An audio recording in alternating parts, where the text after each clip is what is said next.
우리의 삶과 인생 가운데에는 딱 1시간 남았다라고 할 수 있는, 이제 희망이 거의 없다라고 말할 수 있는 오후 5시 같은 시간들이 저와 여러분에게 다 있었을 것이라고 생각합니다. 하나님은 바로 그런 타이밍에 우리가 다 포기하고 있고 어느 틈에 마침표를 찍어가고 있던 때에 우리를 찾아오셔서, 그리고 아니다, 아직 1시간 남았다 라고 저와 여러분에게 기회를 주시는 은혜가 오늘 우리 모두에게 넘쳐나게 되기를 소망합니다. 포도원 품꾼의 이 모습은 오후 5시 이 시간에 자리에 주변 사람들은 아마 다 떠났을 거예요. 자, 이제 그만 기다리고 가세. 오후 5시면 우리 같은 인생에게는 이제 끝이 난 거야. 오늘 공친 날이야. 다른 사람들은 다 인력 시장에 나와서 돌아가고 있음에도 불구하고 아직도 가지 못한 채 남아있는 사람이 있어요. 여러분은 어떤 심정이었을까요?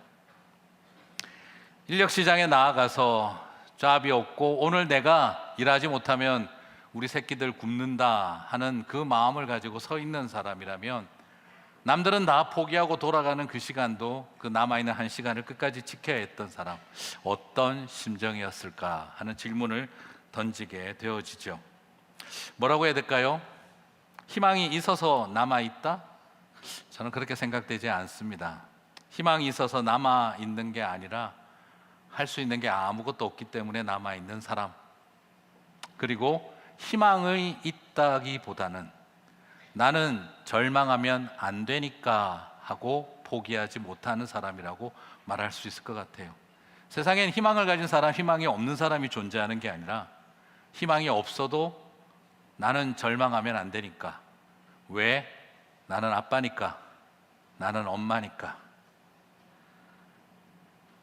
우리의 이 땅을 살아가는 많은 사람들이 가슴에 불타오르는 희망이 있어서 끝까지 버티는 게 아니라, 나는 절망하면 안 되니까, 내가 절망하면 끝이니까, 그 마음 때문에 버티는 사람들이 있어요. 제가 이민 목사로서 이민 생활 같이 하면서 바라보면은요, 참 놀라운 게 뭐냐면, 끝까지 가고 견디는 사람들은 모질고 독한 사람들이 아니에요. 착한 사람들이에요. 남들 같으면 다 포기하고 때려치워 forget about it 하고 가버릴 상황인데, 착한 사람들이 끝까지 가더라고요. 모질고 독해서 끝까지 가지 않아요. 너무너무 바보같이 착해서 병든 어머니, 병든 자식, 병든 배우자 끝까지 포기하지 못하고 가는 사람들은 강한 사람들이 아니라 약한데 착한 사람들, 그 사람들이 끝까지 그 자리를 지키는 것을 참 많이 봤어요. 우리는 알고 있지 않습니까? 희망만으로 변화될 현실은 없다 하는 것. 그러나 그럼에도 불구하고 착해서 절망하면 안 되니까, 내가 절망하면 끝이니까, 그래서 아직도 그 시간을 포기하지 않고 지키는 거죠. 온몸에 암세포가 퍼져가며 뼈를 깎아내는 듯한 고통이 있어도 이 어린 자식들과 살아야 되기 때문에, 나는 엄마니까, 그래서 그 자리를 끝까지 버티는 거죠. 그게 바로 오후 5시 같은 인생들이죠. 지난 인생을 돌아보면 더 살고 싶지 않아요. 그러나 얘들이 너무 예뻐서, 얘들은 내가 포기하고 싶지 않아서 저는 끝까지 살아야 돼요. 착한 마음을 가진 사람들, 할 수 있어요, 나는 엄마니까, 그렇게 말할 수 있는 사람들은 강한 사람들이 아니라 착한 사람들이에요. 40세가 넘은 딸이지만 중증 뇌성마비로 아무것도 할 수 없는 딸이 있는데, 이제 내 육신도 너무너무 연로하고 지쳐서 손마디가 퉁퉁 붓고 있고 딸의 대소변을 받아내는 일에 이제 허리도 견뎌내지를 못하지만, 그래도 옆에서 누군가가 할머니 너무 힘들 텐데 그러면 그렇게 이야기하시더라고요. 나 할머니라고 부르지 마세요. 나는 엄마예요. 중증 소아마비 걸린 내 딸을 돌보는 엄마예요. 할머니라고 부르지 마세요. 나는 대접받고 존중받고 싶고 이런 거 아니에요. 나이든 딸 끝까지 책임져야 할 애미예요. 그러면서 버티고 살아가는 모습, 나는 어머니예요 라고 말하는 그분들의 모습 속에 바로 오후 5시 같은 인생의 사람들이 끝까지 버티고 있는 모습이 아닐까 싶어요. 저도 막내 아들이 오티즘을 가진 자폐아이예요. 미국에서 자폐아들의 부모들의 모임이 있는데 그 모임의 이름이 뭐냐 그러면 One month to live, 한 달만 더 살고 싶어 하는 엄마들의 모임이에요. 내 새끼보다 나는 한 달만 더 살았으면 좋겠다. One month to live, 나는 한 달만 더 살았으면 좋겠다. 그게 그들의 마음이었고, 그런 마음으로 아이들을 챙겨야 하는 그 자리에 있죠. 그 사람들은 어떤 사람들입니까? 희망이 있어서가 아니라 나는 절망하면 안 되니까, 희망이 넘쳐서라기보다 착한 사람들이니까 끝까지 견디고 버티는 것이죠. 오늘 아마 이 가운데도 많은 분들이 있을 겁니다. 겉으로는 강한 척 그렇게 하지만 속으로는 너무너무 vulnerable하고 너무너무 약하고 상처받기 쉬운데, 그래도 그 자리 끝까지 버티고 있는 이유는 그냥 착해서. 우리 주님께서 그거 다 아실 거라고 저는 믿습니다. 참 신기하죠. 우리의 삶을 이렇게 살아가다 보면 정말 이해할 수 없는 삶의 고통들이 우리 가운데 있죠. 그런데 그 자리 묵묵하게 지키고 살아가는 사람들은 강한 사람인 줄 알았더니 그게 아니더라고요. 네. 여러분, 나중에 천국 가면 그 하나님한테 꼭 따지고 물어보고 싶은 거 있으시죠? 없으세요? 나 이거 꼭 물어본다, 꼭 물어본다. 왜 그러셨어요? 그때 왜 가만히 계셨어요? 왜 그냥 방치하셨어요? 막 따지고 물어보고 싶은 거 있으시죠? 근데 가서 물어보고 답을 들으면 속이 시원할까요? 더 열받으실까요? 나중에 하나님한테 가서 물어보고 답을 들으면 하시겠어요. 뭐라고요? 하시는 생각이 드시겠어요. 아니 그것 때문에? 그런데 여러분, 나중에 하나님한테 가서 꼭 물어보고 따지고 싶은 거 있으시겠지만 사실 여러분 이미 벌써 알고 계시지 않습니까? 머리는 끄덕이지 않는데 가슴이 끄덕끄덕하는 현실이 있죠. 우리 하나님 좀 묘한 은사가 있으세요. 평소에 말 많으시다가 결정적으로 어려울 때 말 안 하는 특기가 있으세요. 전반적으로 늘 풍성하게 음성을 들려주시는데 입장 난처한 일이 딱 생기면 하나님이 조퇴를 빨리 하세요. 결석하세요. 왠지. 그래가지고 열받아서 하나님 도대체 뭐 하시자는 겁니까? 좀 응답해 주세요 하고 막 이러다가 제가 나중에 열받아 이러면 나 목사고 뭐고 다 안 합니다 막 이러면은 딱 오셔서 한마디 하세요. 미안하다, 사랑한다. 드라마 제목 하나 주시고 또 없어지세요. 저는 나중에 하나님이 분명히 답을 주시면 속이 시원할 거라고 생각을 했는데, 살아가면서 나에게 오티즘을 가진 우리 아들을 허락하셨고, 그렇게 살아가다 보니까 따지고 물어보고 싶은데 왜 우리 어머니 그렇게 힘들게 뇌종양 말기로 먼저 가셔야 했고, 예수 믿은 우리 아버지 왜 가난 말기로 돌아가셔야 했는지 따지고 물어보고 싶었는데, 왜 내 기도 하나도 응답하지 않으셨는지 따지고 물어보고 싶었는데, 그냥 살다 보니까 머리는 끄덕이지 않는데 가슴이 끄덕끄덕 하더라고요. 그래서 그냥 마음에 그런 마음 먹었습니다. 나중에 가서 물어보고 싶은데 물어보면 더 열받을 것 같아서 이제는 하나님, 이제 나에게 주어진 길은 내가 걸어가야 함이 마땅하다 싶습니다. 그리고 하나님 저에게 부탁하시더라고요. 저는 막 그랬거든요.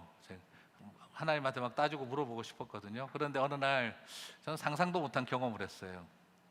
하나님이 저를 회개시킬 줄 알았어요. 회개를 시킬 줄 알았는데 아까 하신 말, 병주야 미안하다, 참 미안하다 해주실 때 제 마음에 뭐라 설명할 수 없는 위로가 오더라고요. 하나님이 저보고 회개시킬 줄 알았거든요. 그런데 하나님이 저보고 미안하다 하시는 거예요. 미안해, 고마워, 착한 마음이 참 고마워, 그래서 더 미안해, 사랑한다. 그 말 한마디 듣고 나니까 저는 제 삶에서 하나님 앞에 회개할 때 굉장히 많이 울었거든요. 그런데 뭐 하나님이 회개했다 이런 표현은 적절하지 않은 것 같고, 하나님이 그 섭리상 어쩔 수 없는 삶의 자리에서 우리에게 미안해 하셨을 때 그때 저는 잊을 수가 없었던 것 같아요. 오후 5시와 같은 시간을 보내는 저와 여러분에게 오늘 하나님 오셔서 착한 내 딸, 착한 내 아들, 미안해 한마디 하시는 그 은혜가 저와 여러분 가운데 있게 되시기를 바랍니다. 그렇습니다. 이런 오후 5시 같은 인생을 살아가고 있을 때 우리에게 가장 큰 소망은 결국 하나님이십니다. 하나님 나라와 복음, 예수 그리스도의 그 은혜는 결국 우리에게 주시는 하늘의 위로였습니다. 사실 누구나 다 우리가 침상에 앉아서 이불 끌어안고 그리고 베개에 얼굴 파묻고 얼마나 무섭고 두렵고 그리고 아프고 힘들어서 눈물 흘릴 때가 많습니까? 겉보기에는 다 멀쩡해 보이시지만 그렇지 않잖아요. 네. 저도 저희 아버지 어머니 잘 나가실 때 뭐 끝내주게 살았거든요. 저희 어머니도 그냥 상처가 너무 많으신 분이라 그 한을 쇼핑으로 푸셨어요. 네. 그래가지고 부산에 무슨 밍크 코트가 왜 필요해요? 부산에 그걸 왜 입고 다니는지 저는 더 죽을 것 같은데 저희 어머니 그러고 다니시더라고요. 손에 반지 끼고 막 괜히 그냥 뭐 오늘 날씨가 좀 이러시고 제가 그럴 때마다 막 그 꼴 보기가 싫었었어요. 근데 어머니 마음에 그 상처가 많으셨죠. 그렇게 살아가시더라고요. 그러니까 겉으로 더 화려하게, 더 멋지게. 여러분 아시지 않습니까? 우리 여러분 명품 입어봐야 누가 명품인지 알아요? 예, 몰라요. 시장에서 샀는지 그냥 몰라요. 그런데 명품은 언제 제일 편안한 줄 아세요? 예, 백화점에서 쇼핑백에 들고 주차장 갈 때 그 잠깐의 그 느낌. 나 이거 샀다 이거 보여주고 가는 그 느낌. 근데 집에 가서 내가 입으면 티가 안 나, 명품인지.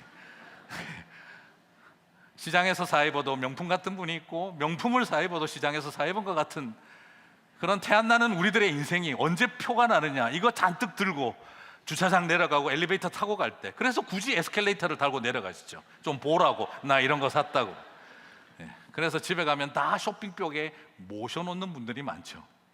왜 그래요? 허하니까. 저희 어머니도 그러셨어요.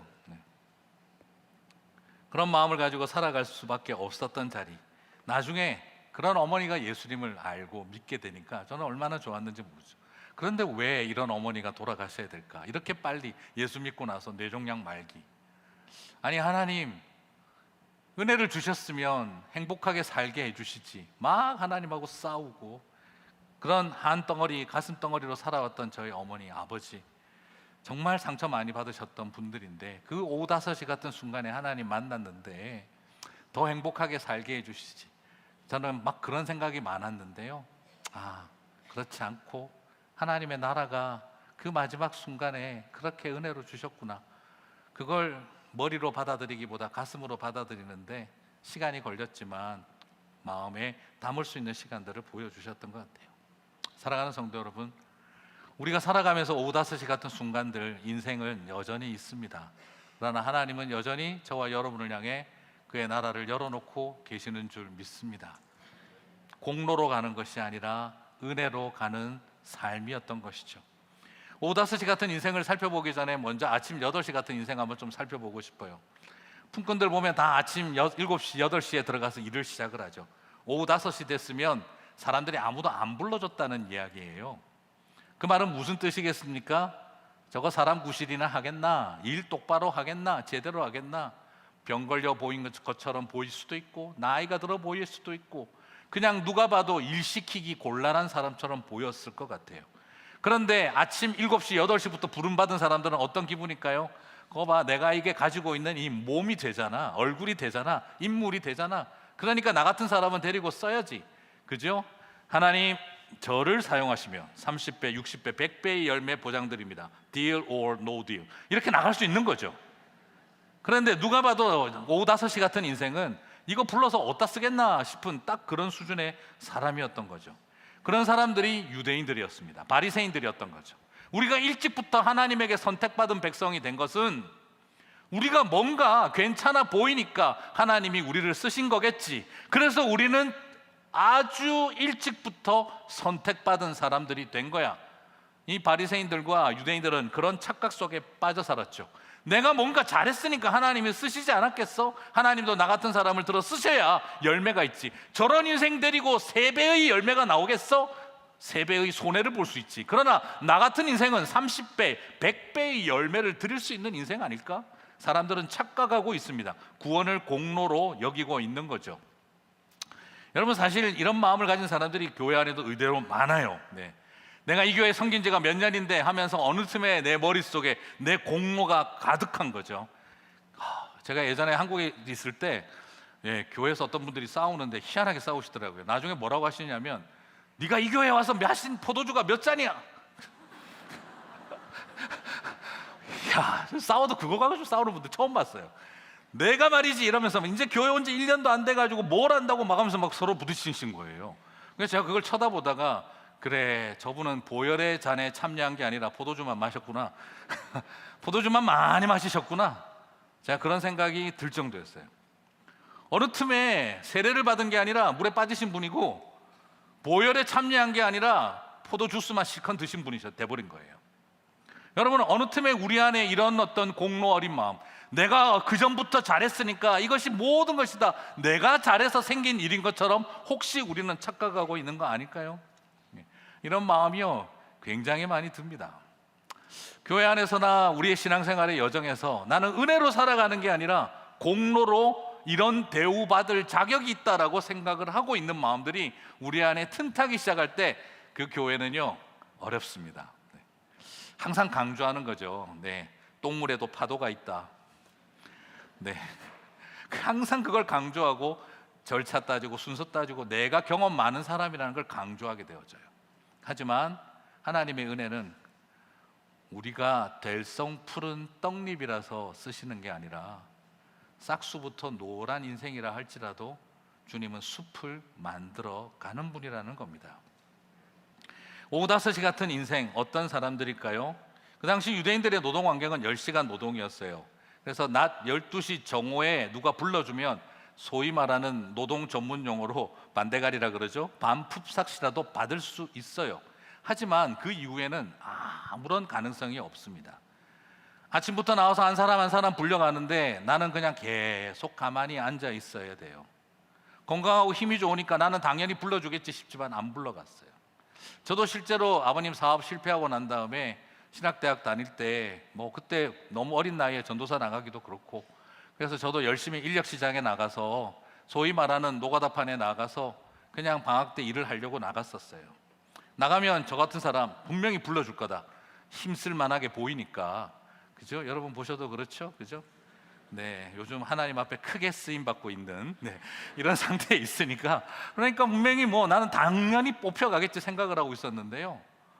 일하는 분들이 저를 이렇게 보더니 그냥 쓱쓱 피해 가시는 거예요. 처음에는 왜 나를 안 불러주지? 저 사람이 사람 볼 줄 몰라. 그러다가 나중에 시간이 가니까 정말 나 같은 사람은 안 불러주는구나 하는 걸 느끼겠더라고요. 그리고 나서 점심시간이 되니까 오전 시간 다 날린 분들이 모여 있었어요. 그 인력시장에.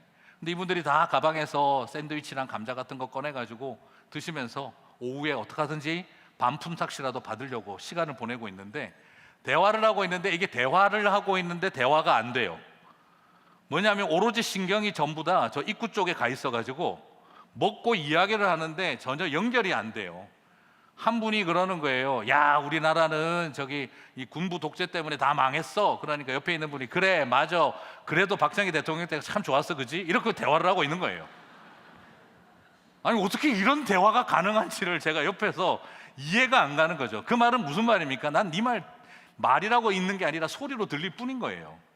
그러니까 언뜻 들리는 단어 몇 개를 가지고 그냥 말을 붙이고 있는데 전혀 대화가 일어나지 않는데 대화를 하고 있더라고요. 그리고 그분들의 신경은 저 입구 쪽에만 가 있었어요. 내가 이 인간보다 빨리 가야 한다. 미국에서 그런 농담을 합니다. 길 가다가 산길 가다가 그리즐리라고 하는 그 회색 곰을 만나면 어떻게 하나? 신발을 등산화에서 운동화로 바꿔 신는다. 아니, 당신보다 더 빠를 텐데 옆 사람보다 빨리 뛰면 돼요. 그게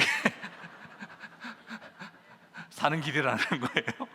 자, 지금 마찬가지인 거예요. 밥을 먹고 이야기를 하면서 내 인간보다 먼저 가야 돼. 그 생각밖에 없었어요. 저는 그 모습을 지켜보면서 저도 그래도 뭔가 하기 위해서 나와 있던 제 모습이 너무너무 처량해 보이더라고요. 이게 이 인력시장에 나와서 그분들의 마음은 뭘까요? 오늘 내가 벌지 못하면 내 새끼들 굶는다. 내가 일 마치고 들어가면 내 손에 뭐가 쥐어져 있을까? 그것만 바라보고 있을 가족들 생각하니까 지금 거기서는 질서고 윤리고 뭐고 생존이 윤리가 되어 있는 그런 상황 가운데 있는 분들에게, 그분들은 앉아서 그렇게 담배를 피워대면서 어느 틈에 보면 마음이 타고 있구나 하는 것을 느낄 수가 있었어요. 그래서 나중에 애꿎은 꽁초나 침 탁 뱉고 발로 그냥 비벼대면서 가방 들고 챙겨지면 담배 연기 사라지듯이 사라지는 그분들을 이렇게 가만히 보고 있으면 오후 5시까지 끝까지 남아있는 사람은 이미 인생의 가래뱉은 담배 꽁초 같은 자리에서 버텨야 했던 사람들이구나 하는 것을 저는 느낄 수가 있었어요. 사랑하는 성도 여러분, 우리의 삶 가운데 그런 오후 5시 같은 순간들이 있습니다. 하지만 우리의 인생의 가장 큰 전환점은 이제 가래침 뱉고 발로 짓밟힌 담배 꽁초 같은 인생이 되어 있는 자리에 있다 할지라도 그런 저와 여러분을 주님이 찾아오시는 줄 믿습니다. 오늘 어떤 실패가, 어떤 좌절이, 사람들에게 어떤 거절감을 경험하고 나라는 존재가 이렇게 존재감이 없는 그림자 같은 인생이었는가 하는 절망이 생길 때라도 사람들은 과연 이 오피스에서 내가 사라져도 알까? 그리고 이 수많은 사람들이 나 하나 존재하지 않아도 아쉬워하고 눈물 지을 사람이 있을까 하는 존재감 제로 상태에 살아왔던 저와 여러분이라 할지라도 주님은 찾아오시는 줄 믿습니다. 하나님 나라는 바로 그렇게 우리 보고 찾아오라고 하시는 분이 아니라 찾아내시는 은혜가 있는 줄 믿습니다. 오늘 그 주님이 여러분을 나에게 오라 하시는 것이 아니라 내가 너를 찾아가마 하시며 오늘 저와 여러분을 찾으시는 줄 믿습니다. 그렇습니다. 그래서 내가 스스로 마침표를 내 인생을 향해 찍어서는 안 됩니다. 주님이 마침표를 찍기 전에 내가 나 자신에게 마침표를 찍지 마시고 끝까지 그런 나를 찾아오시는 주님을 여러분 기대하시게 되기를 주님의 이름으로 축복합니다. 저희 가정에도 하나님께서 저희 오후 5시 같은 시간에 저희를 찾아오셨어요. 저희 아버님이 사업하다가 완전히 망하셨거든요. 그때 제가 봐도 그런 생각했어요. 저럴 때 사람이 죽고 싶지. 그냥 가장 믿었던 후배에게, 저희 아버지가 막 그런 일이 생겼어요. 그러니까 리비아에 그때 한국 옛날 그 리비아에 엄청나게 신용장 LC를 받아와서 라인 증설해가지고 그냥 거기에 있는 뭐 이렇게 유니폼이랑 국가적인 그런 것들을 다 이제 생산을 해서 선적을 앞두고 있었는데 그때 리비아 수출 금지 조치가 빵 터져버린 거예요. 그리고 한국의 뭐 장량자씨 사건이라 그래서 제3금융권이 완전히 장악당하고 모든 이 금융 문제가 터졌었을 때 저희 아버지가 아침에 신문 펴보더니 망했다 하시더라고요.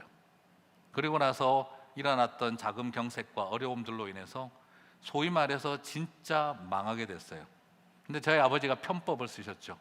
젊어서 시작한 사업 그렇게 망하게 하기 싫어가지고 후배 이름으로 명의 변경하고 불법적인 방법을 쓴 거죠.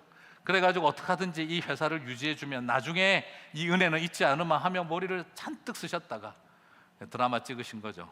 믿었던 후배에게 뒤통수 맞고 그 땅 전부 다 팔아버리고 아버지 이름으로 리스한 기계 전부 다 암시장에 팔려버리는 문제가 생기고 종업원들 월급 몇 개월 체불한 상태에서 저희 아버지가 서게 된 거예요.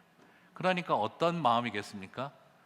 이 세상이 나를 도와주지 않는다는 첫 번째 생각, 그리고 두 번째는 내가 이것밖에 안 되는 인간이었구나 하는 것, 자신에 대한 절망. 세상이 나를 도와주지 않는다, 사람을 믿은 것이 바보짓이었다, 그리고 내가 이런 인간이었구나 하는 것에 대한 자신에 대한 절망, 그리고 아버지가 또 빌렸던 돈 앞에 해결하지 못하는 자신의 한계, 차라리 빚잔치를 해버리고 말았더라면 나았을 텐데, 자기 자신에 대한 깊은 절망과 좌절, 그리고 세상에 대한 원망. 그리고 난 다음 저희 아버지가 또 이렇게 인정받지 못한 결혼을 하셨거든요. 그래서 제가 늘 물어보면은요, 결혼 기념일 물어보면 안 가르쳐 주세요. 속도 위반으로 제가 태어난 거예요. 또 심하게. 네. 그래가지고 왜 그러셨냐고 나중에 물어보니까 네 할아버지 할머니가 하도 결혼을 반대해서 사랑하는 여자와 결혼할 방법은 딱 하나밖에 없다. 임신하고 가면 어떡할 거야? 그래가지고 저희 아버지가 저를 임신시켜 놓고 결혼을 하신 거예요. 그 뒤로 저희 어머니는 10년 동안, 죄송합니다, 강단에서 이런 표현을 써서, 저희 할머니로부터 이 더러운, 자기 몸 감수도 못하는 엄청난 그 공격을 받고, 저희 어머니가 교육 심리학을 공부하셨는데 내가 배운 심리학으로 아무리 동원해도 내가 내 정신줄을 붙들 수가 없더라 하며 10년의 세월을 지내고 노이로제 환자가 되셨던 거죠. 그런 상태에 있었던 상황.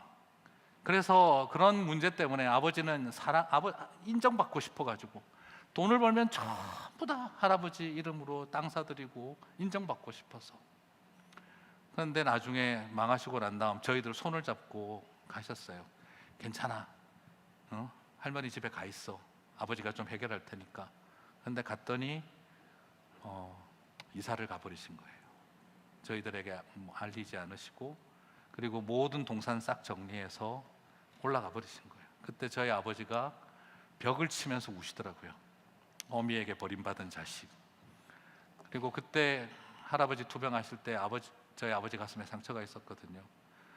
아무리 돈을 대도 방법이 없을 때, 종업원 월급입니다 해도 달라고 할 때, 그때 아버지가 너무너무 죄송하다고 할 때 할머니가 좀 폭언을 많이 하셨어요. 너희들도 암 걸려 죽어라 이것들아, 그러셨거든요. 저희 아버지 가슴속에 그게 한이 됐고, 나중에 암에 걸려서 가난 말기 환자로 돌아가실 때 할머니가 오시니까 저보고 그러시더라고요. 병주야, 저기 오신 여사님 집에 가시라고 해라. 아버지 왜 그러세요? 할머니가 어디 어머니 보고 여사라니. 어머니 암 걸려 죽으라며요. 소원대로 되셨는데 확인하러 오셨어요? 좋으시겠어요? 암 걸려 죽으라고 악담하시고 그대로 됐으니. 그런 마음을 드셨던 저희 아버지, 제가 너무너무 옆에서 뵐 때마다 가슴 아팠어요. 그러니까 오후 5시 같은 인생이셨어요. 사업이 망해서 그때 다니실 때, 그때 그냥 처음으로 저희가 교회를 나갔어요.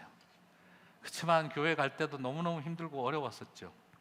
그래서 저도 중학교 졸업식 갈 때도 영화 많이 찍었어요. 제가 중학교 졸업식 갈 때도 아버지 어머니가 못 오셨어요. 왜냐면 망해서 도망 다니셨으니까. 아시죠? 이게 그 빚 받으러 다니던 조폭 깡패들, 양아치들이 있잖아요. 맨날 저희 집에 왔거든요. 근데 얘들이 제 졸업식 때 온 거예요. 중학교 졸업하는데 자식 졸업식 때는 오겠지 이래가지고 온 거예요. 아버지 어머니는 못 오셨고. 그래서 제가 졸업식 하는 날 왔더니 네 애비 애미는 자식 졸업식도 안 오냐? 그러면서 졸업식장에서 기다리고 있는 거예요. 교실에 들어갔더니 따라왔어요. 그리고 자기들이 어디서 꽃다발 들고 와가지고 야 축하한다 그런데 제가 거의 돌아가시는 줄 알았어요. 아 이건 영화야 영화, 이건 드라마야 막 이 생각을 하고, 그래서 졸업장 받고 나오는데 제가 다 집어 던져버렸고, 그리고 막 그런 생활을 하고 있을 때였죠. 제가 봐도 저희 아버지 돌아가실 것 같았어요.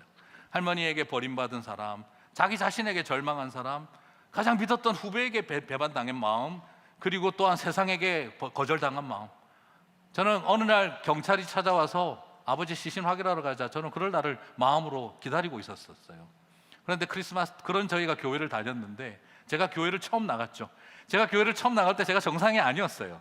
이번에 이 이야기 들으면 강사 잘못 섭외했다 말 제가 걱정할 거 되는데, 제가 교회를 처음 나갔을 때 왜 나갔냐 그러면 우리 철학 선생님이 그러시더라고요. 고등학교 들어가서 세상에 인간이 한계 상황에 오면 환자들은 종교를 선택하고 강자들은 철학을 선택한다. 너희들은 철학을 선택해라. 근데 저는 그 말을 듣고 있다가 인간이 어떻게 한계 상황에 환자가 아닐 수 있지? 종교를 선택하자. 어디로 가지? 아이 교회 가자. 그래가지고 제가 교회를 왔어요. 새가족반에 딱 앉았더니 선생님이 어떻게 학생은 교회를 왔나?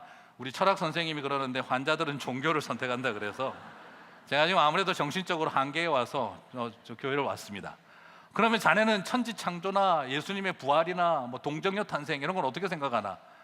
아유 뭐 곰도 여자가 됐는데 그 정도 신화가 없어서 종교가 되겠습니까? 충분히 이해합니다. 네. 괜찮습니다. 네. 자, 그러고 뭐 아래서 태어났다는 분도 계신데 뭐가 대수겠습니까? 괜찮습니다. 그냥 제 정신적인 위로를 좀.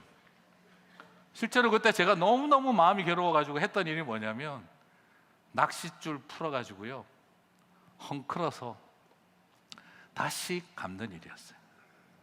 그러면 한 3시간 동안은 아무 생각 없이 보낼 수 있어요. 그냥 낚싯줄 헝클어 놨다가 생각하기가 싫을 때 그냥 다시 낚싯줄 감는 거죠. 그러면 또 3시간 그냥 보내는 거예요. 그 당시 제가 그런 마음으로 버티고 있었어요. 큰아들이니까. 그냥 여동생 둘밖에 없는, 전기, 수도, 가스, 전화 다 끊겨버린 집에서 버틸 수 있는 길이 그것밖에 없었으니까. 공부를 하고 싶어도 교과서밖에 볼 수가 없고 16절지, 누런, 갱지, 노트가 없어서 거기다가 써가며 시험 치는 날 학교 가서 친구들에게 문제집 빌려가지고 겨우 한 번 보는 정도.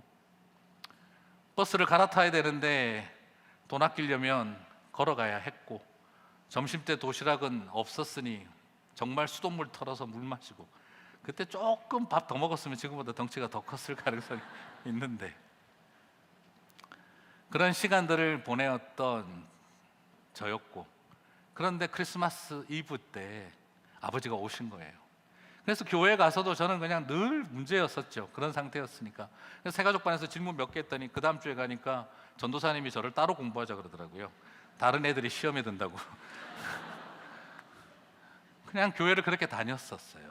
크리스마스 날 선물 교환한다는데 선물 교환하고 올라이트 할 돈이 없었기 때문에 저는 집에 있는데 그날 아버지가 오신 거예요. 아버지가 집에 오셔가지고 케이크도 들고 오고, 그래서 같이 크리스마스 케이크 그냥 먹고 이야기 나누고 있는데 갑자기 문을 쾅쾅쾅쾅.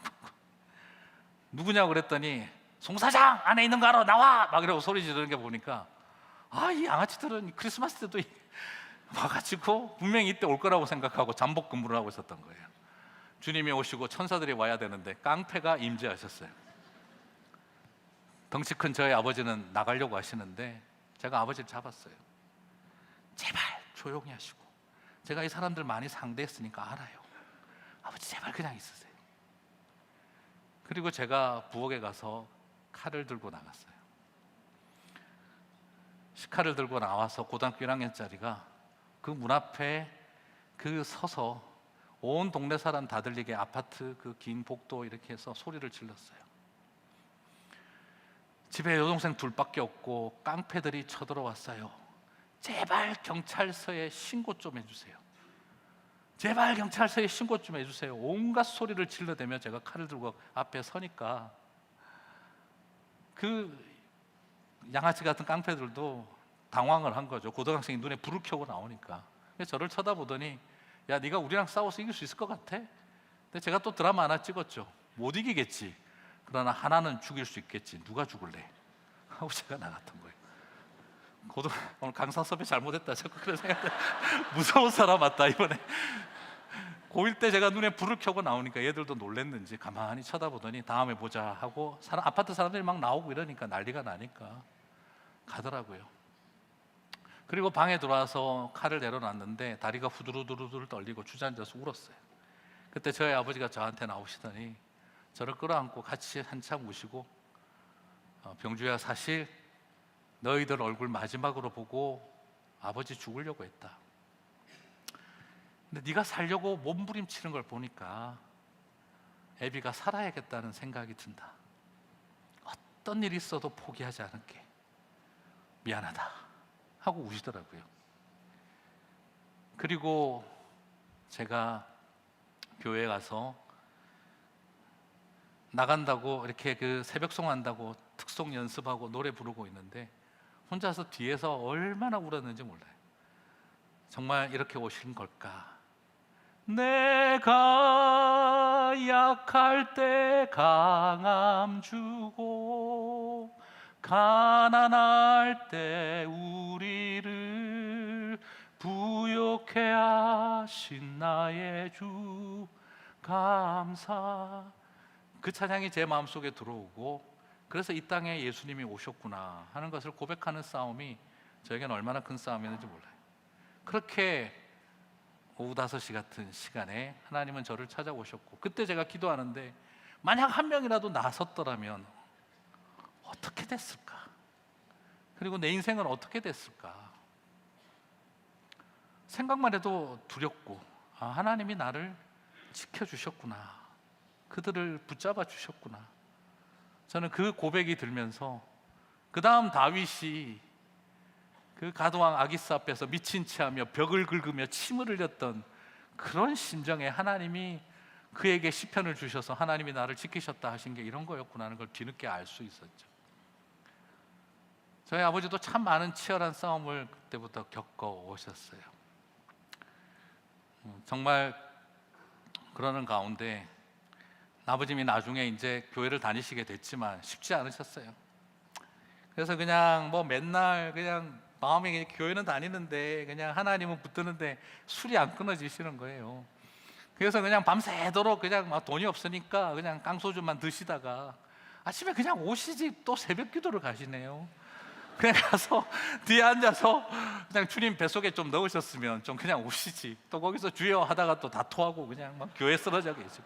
저희 아버님 덩치가 장난이 아니거든요. 허리 48인치, 뭐 늘 저를 보고 약해 빠져서 어디다 쓰겠냐 하셨던 그런 아버지셨는데, 그런 아버지가 그냥 교회 새벽에 엎어져 계시면 이게 답이 안 나오잖아요, 이게. 그래서 그냥 교회에서 또 올라가시던 집사님 권사님들이 저희 집 그 한지붕 네 가족 문 톡톡 두드리며 병주야 아버지 모시고 가라, 그러면 제가 모시고 올라오고 한두 번 그랬는데 너무너무 괴로웠어요. 근데 그날도 아버지가 술을 많이 드시고 또 교회에서 뒤에서 주여 하다가 또 토하고 엎어져신 거예요. 제가 내려가서 아버지 모시고 올라오는데 죽겠더라고요. 부끄럽기도 하고 뒤통수가 따갑고. 그런데 참 그때 우리 권사님을 통해서 찾아오셨어요. 권사님 한 분이 뒤에서 따라오시더니 저희 아버지 그 등짝을 그냥 등짝 스매시를 하시면서 야 이놈의 자식아, 야 이놈의 자식아, 병주 쳐다보고 그 어린 딸들 쳐다보고 네가 살아야지 왜 이러고 사니?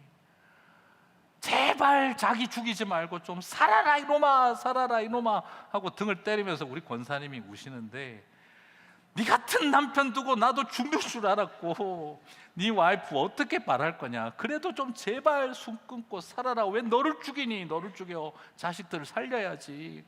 그러면서도 하시는, 그래도 고맙다 이놈아, 술 처먹고라도 교회 오니까 제발 하나님 앞에 엎드려라, 술 먹고 의지하지 말고 하나님 앞에 엎드려라, 그래도 고맙다 이놈아, 와서 울어 괜찮아, 그렇지만 이제 끊어 이놈아, 막 그러면서 등짝을 때리시는데 저희 아버지 끝까지 죽으시는 것처럼 했거든요.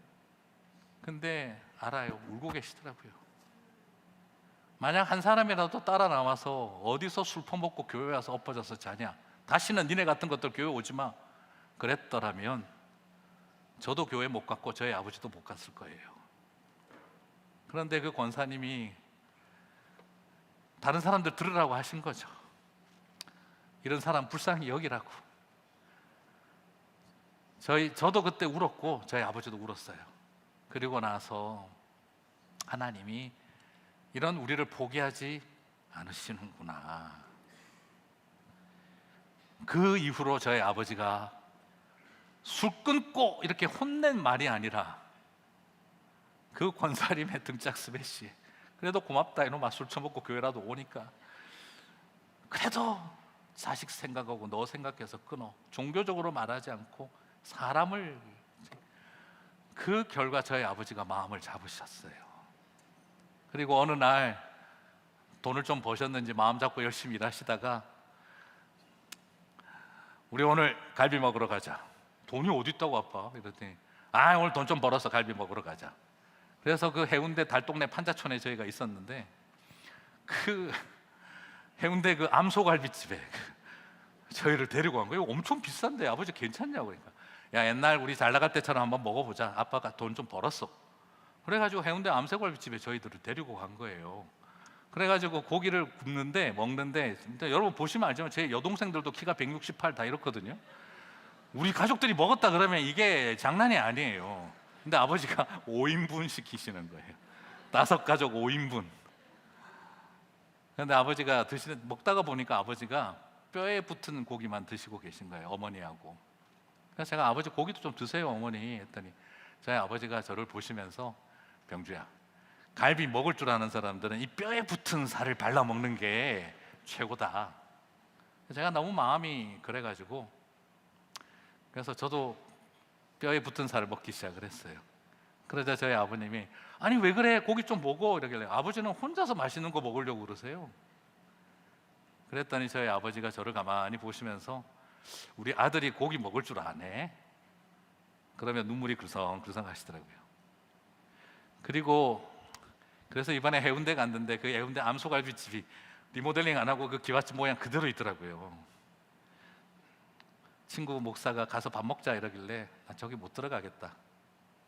나 저기 가서 앉으면 1시간 내내 울다가 나올 것 같아. 왜?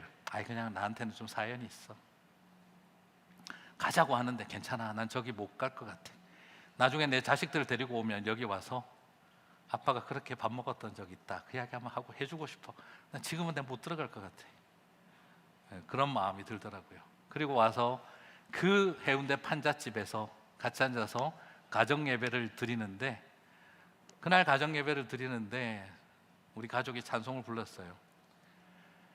내 영혼이 은총 입어 중한 죄짐 벗고 보니 슬픔 많은 이 세상도 천국으로 와도다.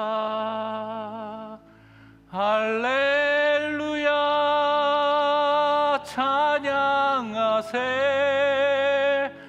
내 모든 죄 사함 받고 주 예수와 동행하니 그 어디나 하늘나라. 그 판잣집 학고방에서 이 찬송을 부르는데 여기가 천국이 될 수 있구나. 예수를 믿고 슬픔 많은 이 세상도 천국이 되는구나. 오후 5시 같은 시간에 환경이 최악이지만 하나님 나라가 여기에 임하는구나. 그때 처음으로 하나님 나라가 여기에 임하시는구나 하는 것을 고백할 수가 있었어요. 첫눈 잘못 잡아서 죽는 줄 알았습니다. 그러나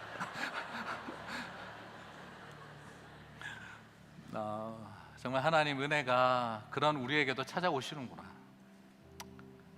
사랑하는 성도 여러분, 그때 알았어요. 하늘에는 내가 열어야 할 문이 있는 게 아니라 하늘에는 열린 문이 있어 저와 여러분을 지금도 부르고 계시는구나. 오후 5시 같은 그 시간에 주님이 저를 찾아오셨고, 그리고 저희 아버지를 찾아오셨고, 그리고 하나님의 자녀로 이 땅을 살아가다가 하나님 부르심을 받은 모습을 지켜볼 때 얼마나 감사했는지 모릅니다. 오늘 혹시라도 지금 오후 5시 같은 시간을 사시는 분이 가운데 있으십니까? 주님께서 그 모든 자리에서 우리를 붙잡아 주실 것입니다. 시편 48편 14절에 이런 말씀이 있습니다.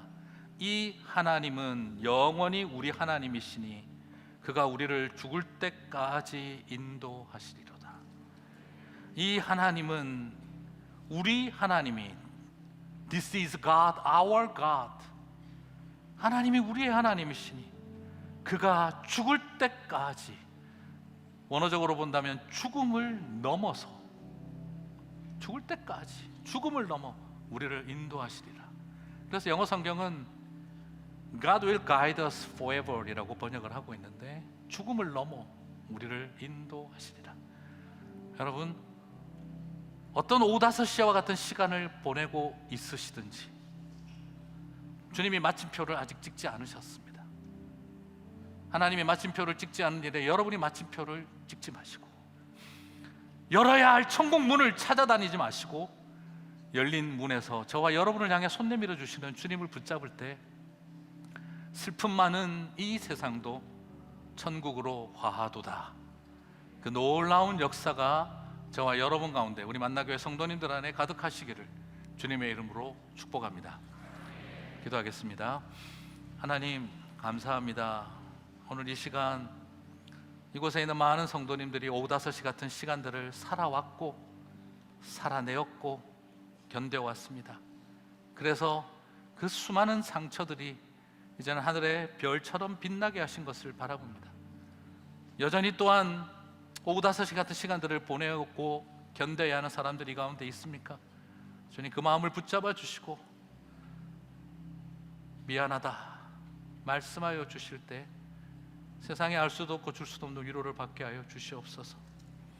내 착한 내 아들, 착한 내 딸아, 고맙고 미안하구나, 사랑한다 말씀해 주실 때 이 세상을 이기고 견뎌내고 나는 절망하면 안 되니까 착해서 견뎌내었던 당신의 백성들에게 오늘 주님의 나라가 한없이 열리는 은혜를 보게 하여 주시옵소서. 예수님 이름으로 기도드립니다. 아멘.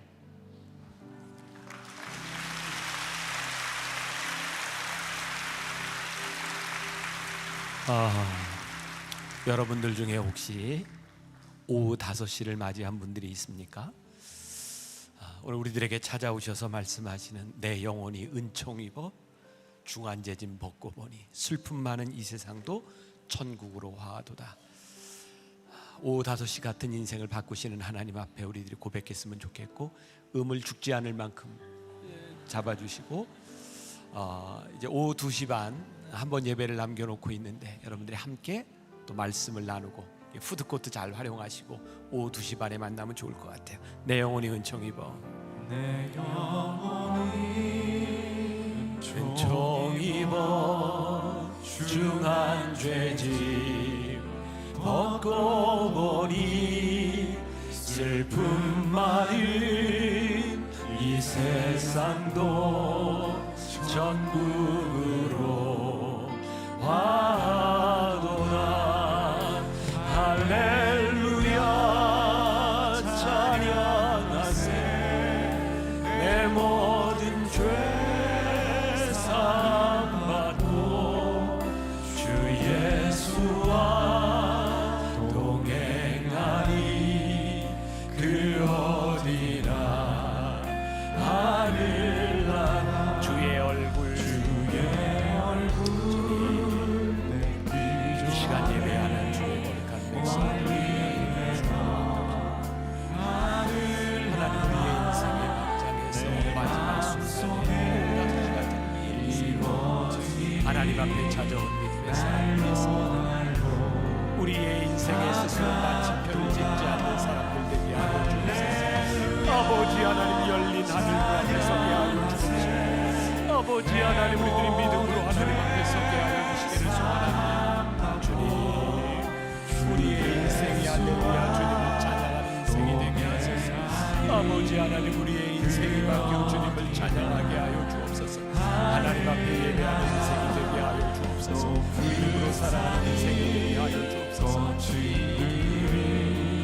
조막이나 궁궐이나 내 주 예수 오신 곳이 그 어디나 하늘나라. 할렐루야 찬양하세.